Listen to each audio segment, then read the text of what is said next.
السلام علیکم ورحمۃ اللہ وبرکاتہ۔ پیارے دوستوں، یہ قصہ ایک نیک عورت کا ہے جو بڑی کثرت سے عبادت کرنے والی تھی۔ جب اس کا انتقال ہونے لگا تو اس نے اپنا سر آسمان کی طرف اٹھا لیا اور کہا، اے وہ ذات جو میرا توشہ اور ذخیرہ ہے اور اسی پر میری زندگی اور موت کا بھروسہ ہے، میری موت کے وقت مجھے رسوا مت کرنا اور مجھے قبر میں وحشت میں مت رکھنا۔ جب اس عورت کا انتقال ہو گیا تو اس کے لڑکے نے یہ اہتمام شروع کر دیا کہ وہ ہر جمعہ کو اپنی ماں کی قبر پر جاتا اور قرآن شریف پڑھ کر اپنی ماں کو ایصال ثواب کرتا اور سب قبرستان والوں کے لیے بھی دعا کیا کرتا تھا۔ ایک دن اس لڑکے نے اپنی ماں کو خواب میں دیکھا تو پوچھا، اماں تمہارا کیا حال ہے؟ ماں نے جواب دیا، موت کی سختی بڑی سخت چیز ہے، میں اللہ تبارک و تعالیٰ کی رحمت سے قبر میں بڑی راحت سے ہوں، ریحان میرے نیچے بچھی ہوئی ہے، ریشم کے تکیے لگے ہیں، قیامت تک یہی برتاؤ میرے ساتھ رہے گا، میرے آس پاس جنت کے خوبصورت باغ ہیں اور نہریں بہ رہی ہیں۔ بیٹے نے پوچھا کہ کوئی خدمت میرے لائق ہو تو کہو۔ ماں نے کہا، تم ہر جمعہ کو میرے پاس آ کر قرآن پاک پڑھتے ہو، اس عمل کو کبھی مت چھوڑنا۔ جب تم آتے ہو تو سارے قبرستان والے خوش ہو کر مجھے خوشخبری دینے لگتے ہیں کہ تیرا بیٹا آ گیا ہے۔ مجھے بھی تیرے آنے سے بڑی خوشی ہوتی ہے اور ان سب قبرستان والوں کو بھی بڑی خوشی ہوتی ہے۔ وہ لڑکا کہتا ہے کہ میں اسی طرح ہر جمعہ کو اہتمام کے ساتھ اپنی ماں کی قبر پر جاتا رہا۔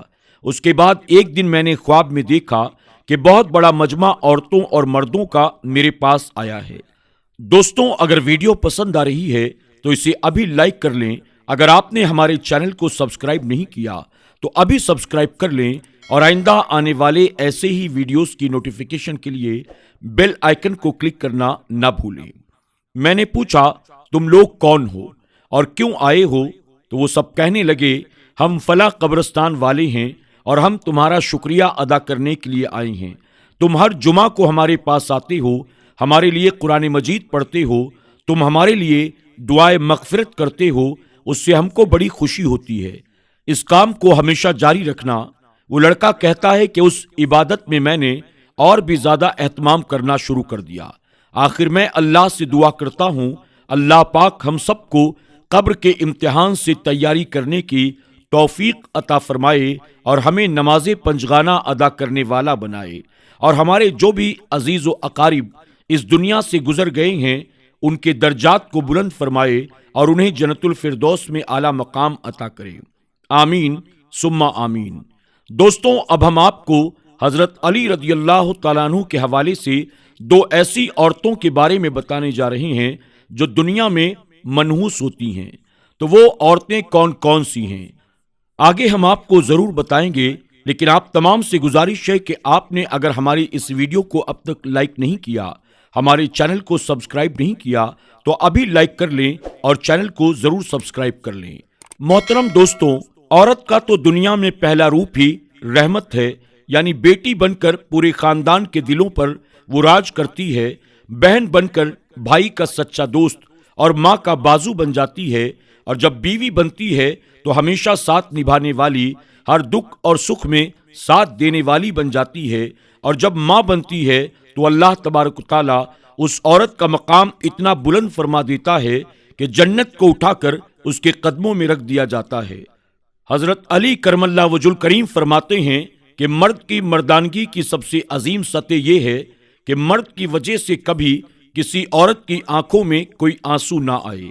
دوستوں، معاشرے میں عورتوں کا فطری مقام اس کا گھر ہے، جہاں وہ اپنی چھوٹی سی ریاست کی ملکہ ہوتی ہے۔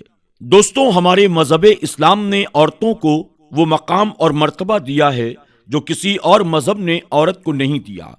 ہمارے مذہب اسلام نے مرد کو عورت کا محافظ قرار دیا ہے، اور یہ ہمارا ہی مذہب اسلام ہے جس نے رشتوں کی پہچان کرائی ہے۔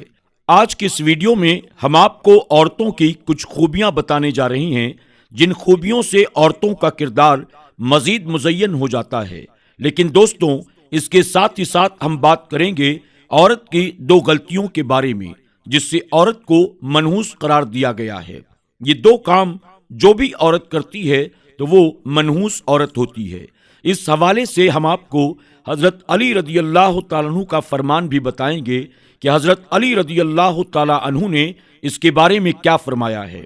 تو دوستوں، ہم امید کرتے ہیں کہ حضرت علی کرم اللہ وجہ الکریم کا نام سن کر آپ نے ویڈیو کو لائک تو کر ہی دیا ہوگا اور چینل کو سبسکرائب تو ضرور کیا ہوگا۔ تو چلیے آگے بڑھتے ہیں۔ حضرت علی رضی اللہ تعالیٰ عنہ کے پاس ایک شخص آ کر کہنے لگا، یا علی، وہ عورت کون سی ہے جو گھر کے لیے منحوس ہوتی ہے؟ بس یہ پوچھا گیا تو حضرت علی رضی اللہ تعالیٰ عنہ نے فرمایا، اے بندے خدا، اللہ نے کسی کو منحوس نہیں بنایا، لیکن افسوس یہ انسان کے اعمال ہی ہوتے ہیں جو انسان کی زندگی کو پریشانیوں میں ڈھکیل دیتے ہیں۔ تو اس نے پوچھا، یا علی، وہ کون سے اعمال ہیں؟ تو حضرت علی رضی اللہ تعالیٰ عنہ نے فرمایا، گھر کے لیے وہ عورت پریشانی کا سبب بنتی ہے جس کی رگ رگ میں یہ دو عیب پائے جائیں۔ پہلا عیب یہ کہ وہ اپنے گھر کے لوگوں کی غیبت کرتی ہو، ادھر کی بات ادھر پہنچاتی ہو، اور دوسرا عیب یہ کہ وہ بار بار جھوٹ بولتی ہو۔ یاد رکھنا، یہ دو وہ بری عادتیں ہیں جو کسی بھی عورت میں ہوں گی، اپنے ساتھ گھر والوں کو بھی وہ برباد کر دیتی ہے۔ یہ دو کام جو بھی عورت کرتی ہے تو وہ گھر کی خوشحالی، برکت اور سکون کو تباہ کر دیتی ہے۔ تو دوستوں، یہ دو کام، ایک غیبت کرنا اور دوسرا جھوٹ بولنا، یہ دو کام عورتوں کو نہیں کرنا چاہیے۔ اسی کے ساتھ ساتھ مردوں کو بھی یہ کام ہرگز نہیں کرنے چاہیے، کیونکہ یہ بہت بڑے گناہ کے کام ہیں۔ دوستوں، اس کے علاوہ عورتوں کی خوبیوں کے بارے میں اگر بات کریں تو ہم آپ کے لیے نیک عورت کی چند خوبیاں بیان کرتے ہیں۔ ہماری بہنیں یہ بات یاد رکھیں کہ جب بھی نیک عورت کی خوبیوں کی بات ہوگی تو شوہر کی فرمانبردار سر فہرست ہوگی۔ قرآن پاک میں اللہ تبارک و تعالیٰ فرماتا ہے کہ نیک عورتیں وہ ہیں جو فرمانبردار ہیں اور شوہر کی غیر موجودگی میں اللہ تبارک و تعالیٰ کی حفاظت میں اپنی مال و آبرو کی حفاظت کرنے والی ہیں۔ نبی کریم صلی اللہ علیہ وسلم سے پوچھا گیا کہ سب سے بہترین عورت کون سی ہے؟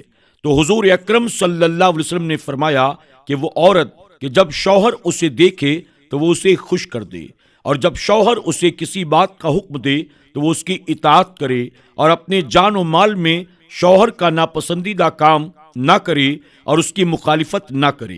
عورت کی محبت اور اس کی اطاعت میں سب سے زیادہ حقدار اس کا شوہر ہے۔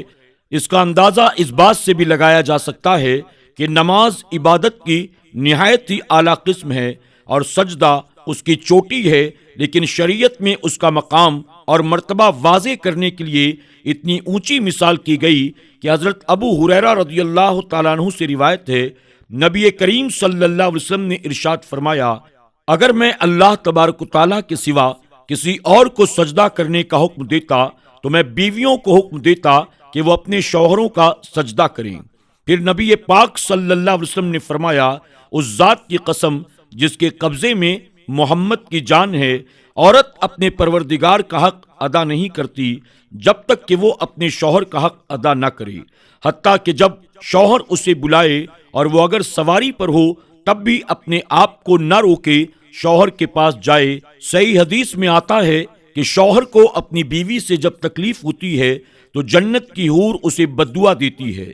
دوستوں، عورت کی ایک بہت بڑی خوبی یہ بھی ہے کہ ستر حجاب کی مکمل پابندی کرنے والی ہو، یعنی عورتوں کے لیے پردہ اسلام کی خصوصیت اور اس کے محاسن میں سے ہے۔ پردے میں عورتوں کی عزت محفوظ رہتی ہے، پردہ رحمت ہے۔ اسلام نے عورتوں کو بیش قیمتی قرار دیا ہے، اس لیے اس کی حفاظت کا خصوصی اہتمام کیا گیا ہے۔ زمانے جاہلیت میں پردے کا کوئی اہتمام نہیں تھا، پردہ صرف اور صرف اسلامی حکم ہے۔ یہاں پر ہم اپنی بہنوں کو یہ بات بتاتے چلیں کہ شوہر کی اطاعت کتنی اہم ہے۔ قرآن و حدیث میں اس کی تاکید کس طرح سے آئی ہے کہ جو کام بھی کرو اس میں اپنے شوہر کی اجازت حاصل کرو۔ چند حدیث پاک آپ کے لیے عرض کرتا ہوں۔ نبی کریم صلی اللہ علیہ وسلم فرماتے ہیں کہ کوئی عورت اپنے شوہر کی موجودگی میں اس کی اجازت کے بغیر نفل روزہ بھی نہ رکھے۔ اسی طرح عورتوں کے لیے حکم ہے کہ شوہر کی اجازت کے بغیر کسی کو گھر میں داخل نہ ہونے دے، کیونکہ اللہ تبارک و تعالیٰ کا ارشاد ہے، جب کوئی اجنبی مرد کسی غیر عورت کے ساتھ تنہائی میں ہوتا ہے تو اس میں تیسرا شیطان بھی ہوتا ہے۔ ایک مسلمان مرد کوئی بھی ہو، چاہے عورت کے پاس اس کے شوہر کی غیر موجودگی میں نہ جائے۔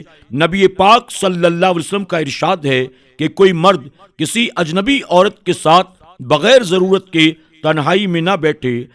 دوستوں، عورت کی آواز کا بھی پردہ ہے، وہ اجنبی مرد کے ساتھ ان شرطوں کے ساتھ بات کر سکتی ہے۔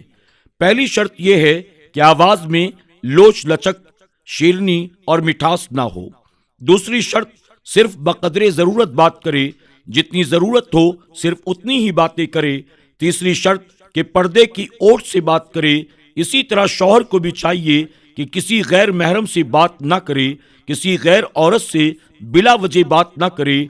اللہ رب العزت کی بارگاہ میں دعا ہے کہ میرا کریم تمام بہنوں کے گھروں کو آباد کرے۔ اللہ تعالیٰ تمام بیویوں کو اپنے شوہر کا حق ادا کرنے، ان کی اطاعت کرنے، ان کی خدمت کرنے اور اپنی اولاد کی صحیح طور پر پرورش کرنے، تربیت کرنے کی توفیق عطا فرمائے، آمین یا رب العالمین۔ دوستوں، امید کرتے ہیں کہ آج کی ہماری یہ ویڈیو آپ کو ضرور پسند آئی ہوگی۔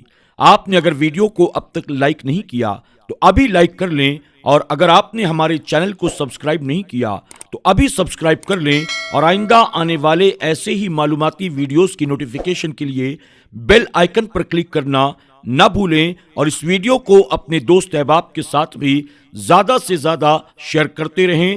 آج کی ویڈیو میں بس اتنا ہی، انشاءاللہ بہت جلد ایک اور نئی ویڈیو کے ساتھ آپ کی خدمت میں حاضر ہوں گے۔ تب تک کے لیے ہمیں اجازت دیں، اللہ حافظ۔